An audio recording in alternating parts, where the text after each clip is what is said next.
প্রশাসনের প্রাণকেন্দ্র বাংলাদেশ সচিবালয়ের ৭ নম্বর ভবনে লাগা আগুন ৫ ঘণ্টা পর নিয়ন্ত্রণে এসেছে। ২৬ ডিসেম্বর বৃহস্পতিবার সকাল ৮টায় ভবনটির আগুন নিয়ন্ত্রণে আসে, কিন্তু পুরোপুরি আগুন নিভে যেতে আরও সময় লাগবে। তবে ততক্ষণে ভবনটির ৬, ৭, ৮, ৯ তলা আগুনে পুড়ে গেছে। আগুন নিয়ন্ত্রণে ফায়ার সার্ভিসের ২০ ইউনিট ও ২১১ ফায়ার কর্মী কাজ করছে। তবে জায়গা সংকটের কারণে ১০ ইউনিট সক্রিয়ভাবে কাজ করতে পেরেছে। সকাল ৯টা পর্যন্ত ফায়ার সার্ভিস কর্মীরা কক্ষে কক্ষে প্রবেশ করে আগুন নেভানোর চেষ্টা করছেন।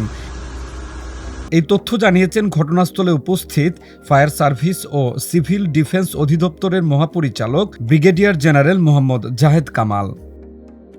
সকাল ৯টায় ঘটনাস্থলে উপস্থিত হয়ে এই আগুন সম্পর্কে বিস্তারিত বলেন স্বরাষ্ট্র উপদেষ্টা লেফটেন্যান্ট জেনারেল অবসরপ্রাপ্ত মোহাম্মদ জাহাঙ্গীর আলম চৌধুরী। তিনি বলেন, রাত ১টা ৪৫ মিনিটে এই আগুন লাগে এবং সকাল ৮টা ৫ মিনিটে আগুন নিয়ন্ত্রণে আসে। আগুন ধরে ৬ তলায় এবং আমাদের ফায়ার ব্রিগেডকে ১টা ৫২ মিনিটে খবর দেওয়া হয় এবং তারা ১টা ৫৪ মিনিট থেকে তাদের কাজ শুরু করে এবং সকাল ৮টায় ৮টা ৫-এ আমাদের আগুন সম্পূর্ণ নিয়ন্ত্রণে আসে এবং এই ঘটনায় আমাদের ফায়ার ফাইটার একজন শাহাদাত বরণ করেছেন, আর এর সাথেও আরো ২-৩ জন সামান্য আহত হয়েছে। তারা সবাই সুস্থ আছে। আমরা এখন ভিতরে কি হচ্ছে তা আমরা ভিতরে দেখব এবং পুরো সার্চ করার পরে কোনো কিছু পাওয়া যায় কিনা আমরা আপনাদের জানাতে পারব।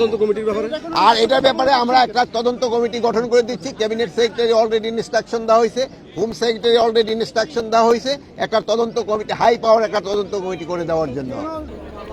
অন্যদিকে অগ্নিকাণ্ডের ঘটনায় সচিবালয়ের আশেপাশে নিরাপত্তা জোরদার করা হয়েছে।